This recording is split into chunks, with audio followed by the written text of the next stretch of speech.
Well, tonight, fallout continues among local leaders after a federal raid on a Mexican restaurant prompted unruly protests in South Minneapolis. Protesters gathered and in some cases became violent, believing the raid was immigration enforcement. Today, local law enforcement leaders said it was not an ICE raid, and misinformation posted by elected leaders on social media added dangerous fuel to the fire. Joe McCoy is live in Minneapolis with what local leaders are saying tonight. Joe?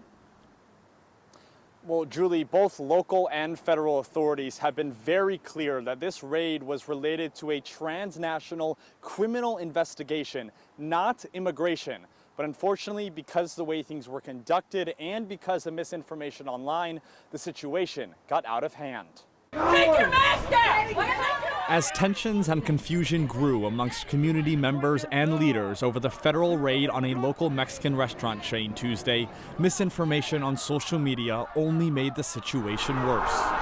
The information that came out on social media from elected officials was highly irresponsible. Instead of getting accurate information, being impulsive and putting out things that could potentially incite riots is senseless. Hennepin County Sheriff DeWanna Witt stood alongside Mayor Jacob Fry and Minneapolis Police Chief Brian O'Hara Wednesday to address what exactly happened. What is important for people to know, yesterday's incident was one of 8 search warrants for a transnational criminal organization. Tuesday's raid was part of a criminal investigation involving drug and human trafficking, not an immigration enforcement operation, according to authorities. While the raid was being conducted, Minneapolis City Council member Jason Chavez tweeted without providing any context that MPD was assisting by closing off the area and that ICE was present. Local and federal authorities say yes, ICE was there, but as part of the Homeland Security Task Force, not to deport individuals. MPD was called in an hour after the raid began for crowd control as the situation escalated. We have a sworn duty to keep the people of this community safe.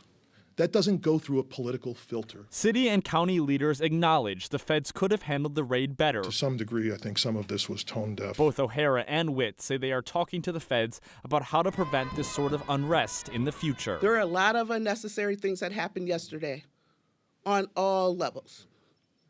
We need to do better.